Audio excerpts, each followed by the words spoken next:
Welcome back to another episode of the No Money Real Estate Podcast. And I'm really excited today because we're going to spend time telling you exactly what you should do to make the most money in real estate investing in 2026.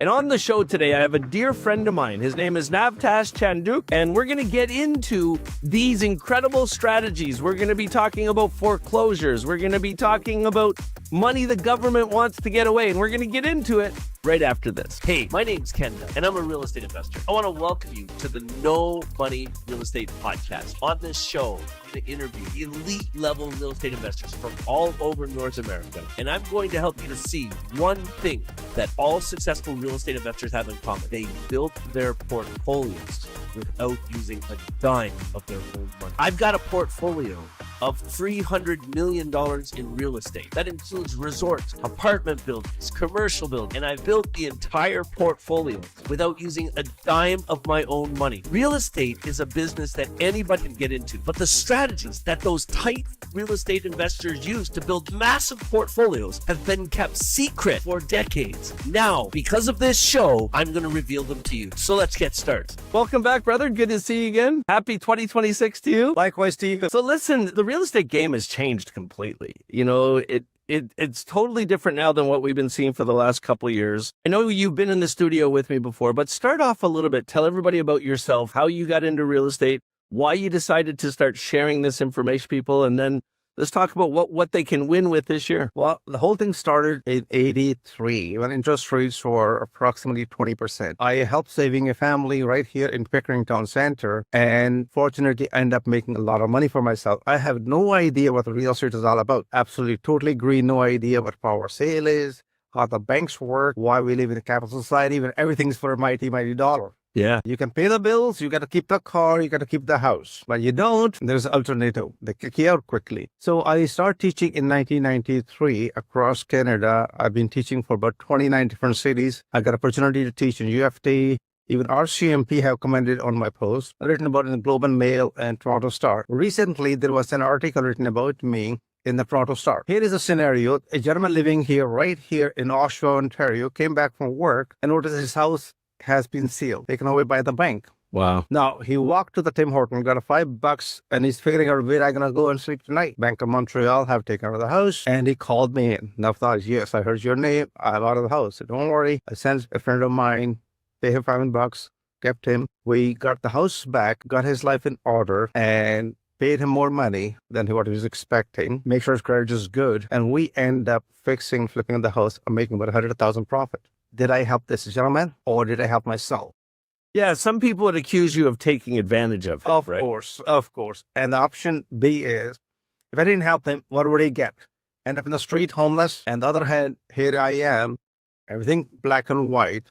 It's not everything handed out to you, but understand the knowledge, information, the timing, everything works. 2021, 2022, interest rates are super low. 1.3 million homeowners are facing the dilemma. Their mortgage payment is going to go up quite a bit. What, $600 a month? A lot of you can't afford it. They have to downside. The values are down in Ontario on BC. So what does that mean? It creates opportunity for investors. What do we want to do? Make sure, number one, nobody should become homeless. Right. Number two, we can help them to downsize it. Number three, there are opportunities here for you. Instead of that, they lose a home to a bank, which they're going to charge full money, pay all the expenses. They are like big sharks. Now, we can call ourselves an investor or a small shark where we can help the family, downsize it nicely, give them a second chance. 2-3 years down the road, they can come back and buy another piece of property at a wholesale price from us. Right. It's just like I'm helping you down the road whenever you're ready again. I'll help you to get another piece of property at a discounted price. So having said that, this opportunity is going to exist for the next 2 years. 3.1 million Canadian homeowners have to renew the mortgage before 2027. That's a huge number. It is a huge number. So this creates a lot of opportunity. Now, some people are utilizing the HELOC, line of credit card, and the credit card is gone way too high. Banks are saying, okay, no, we're not going to do HELOC anymore, or we can't advance you more money. Credit cards are full. Right. There's not a day go by that I don't get 10, 20, 30 calls where people say, I heard about you. I saw you in the Toronto Star 2 years ago, 5 years ago. I saw another family, you helped them out. Can you help me out? So what I do is I have a bunch of students, I give them this list, listen, help them out. Mm-hmm. Number one commitment, nobody should become homeless. Why? Because there are a lot of facilities available. If you happen to know anybody who's going to be kicked out of the house, please write it down if you would like. I'm sure we want to give the very high value. This is Ken Dunn show, by the way. Just want to remind you, Ken does not stop for average information. So number one, every city in Canada under the Municipal Act, every city have something called rent bank. If you have been laid off, you're facing foreclosure or power sale, and you don't have enough money first and last month rent, it becomes the duty of the city to provide you first and last month rent. Nav told me about this probably 2 years ago. And when he first said this, I was freaking really skeptical about this. The fact that there's money that municipalities have that they'll give to people for rent. It blew my mind.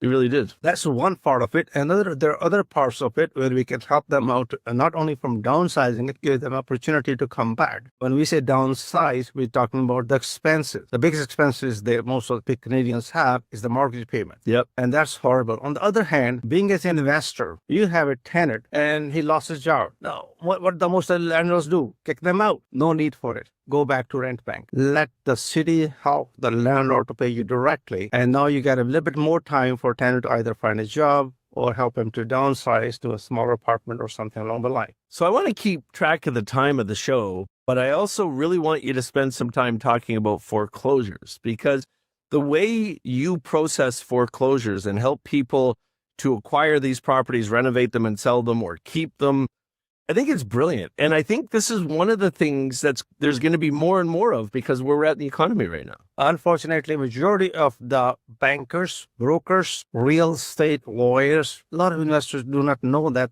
there's a very small window. If you'll be shocked to know, you only have to be 15 days behind a mortgage payment. How many days? Only 15. On the 16th day, you got a fancy notice. Pay up or get sued. Yeah. Whoa, pay it up and get sued. What did you do? Miss a mortgage payment. Now, private lenders don't have no mercy. Right.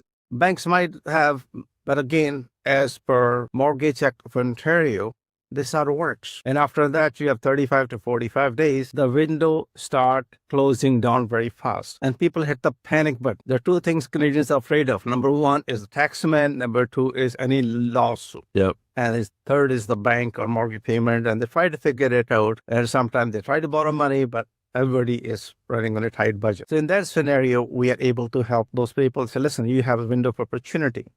Now, there is another scenario to it. You will come across a lot of people who say, listen, I have lost my house. The bank have taken over. They've been sold it on MLS. Can I get my house back? Answer is yes, you can. And that is called redemption. Now, as long as the property have not changed the hands and the lender have a clause in it saying that if the homeowner can come back with all the arrears and he can put the mortgage in good standing, he can get his house back. Yep. Now, we have done it several times. And again, that's the second chance. Yep. Sometimes what happened, people got stuck, they lost their job, and 30, 60, 90 days, they got the second wind and they got the job back. Or somebody like you or I come along and say, listen, there's a lot of equity in the deal. Why don't I do this? I can come up with multiple solutions for you. You can live in the house. And what we'll do is this one, I'll help you out. I can take a fractional ownership with you, or I can come up with many, many options which are more suitable for you. Yep. I don't want you to lose the home to the bank. I don't want you to go through the humiliation. I don't want your children to face, what they have said, oh, boy, you lose the home, you can never live in the same city. The drama, the trauma, the nightmare, the family and children suffer is unbearable. So let's talk about tax sales. How do tax sales work? How can somebody make money with tax sales? Well, tax sales are great all across Canada. As a matter of fact, there are a couple of properties I was just showed to my meeting. In Halifax, these properties are maybe 115 to 300,000. You can buy for 15,000. For $15,000? Yeah. That's redeemable, means the owner cannot come back. Now, question is this one, what is the law across Canada? Funny law, there are a couple of lawsuits happened recently. There's a big one in Vancouver. So let's talk about Ontario. You own a piece of property, you do not own the land. You don't pay property taxes, the city is gonna take away your home. Right. So what happened? First year, you didn't pay property taxes. Fine.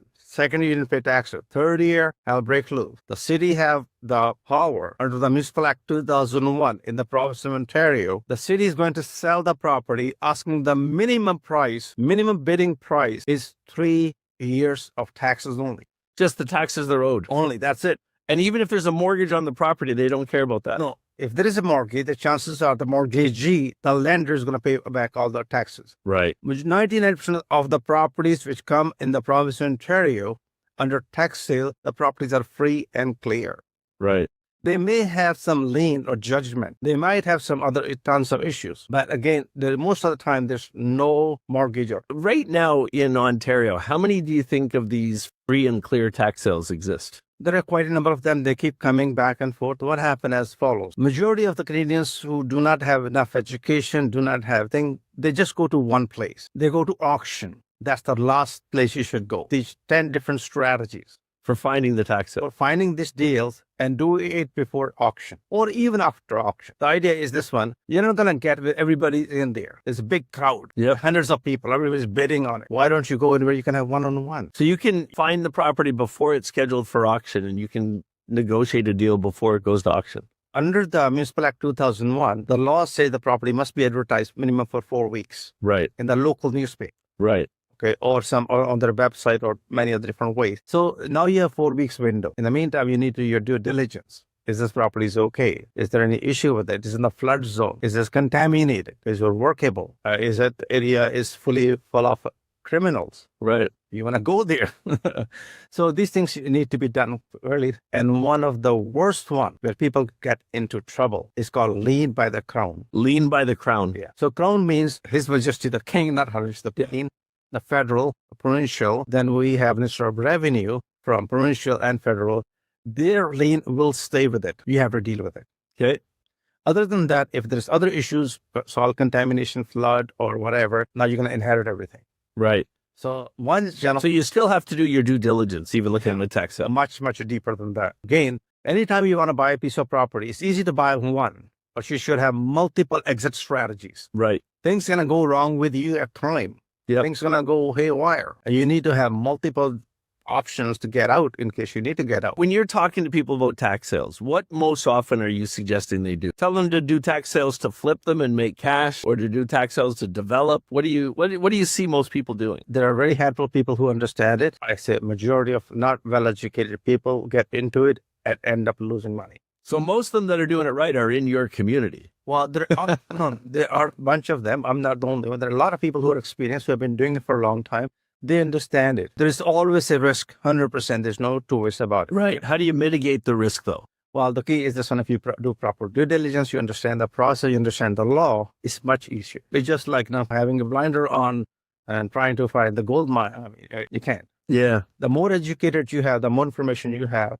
Again, next thing will be capital. Nobody's going to finance these deals. You can have your own cash. But you're talking about a property that could be worth $300,000 and you're paying it for $20,000. True. One of my students bought a piece of property in Mississauga. His property was about maybe 1.5. He did not go through the auction. He went through the back door.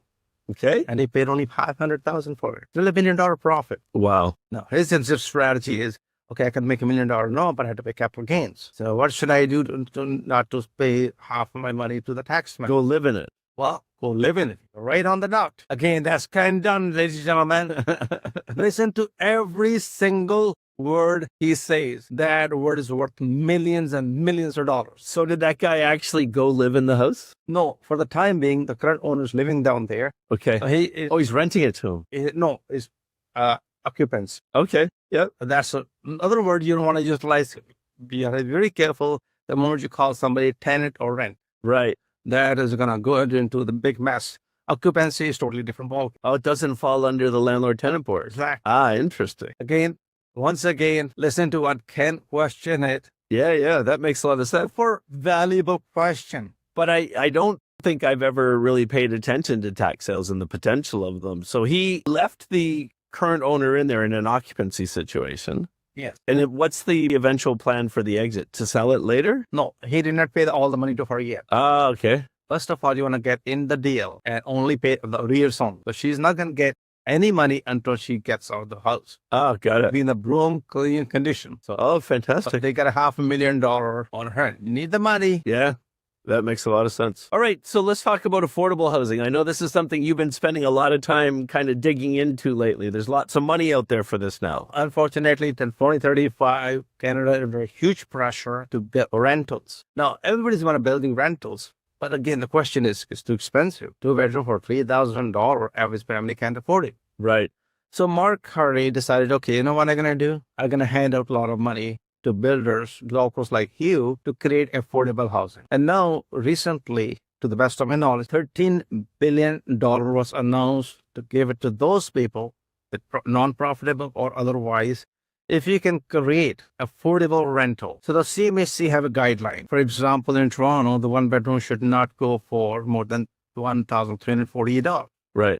If your rent is $1,347, Then it's affordable. It qualifies. and you may be able to get, again, I said very clear, you may be able to get 30% of forgivable part of the loan to you. Let's say you bought a building for $10 million and you don't have to pay $3 million back to federal.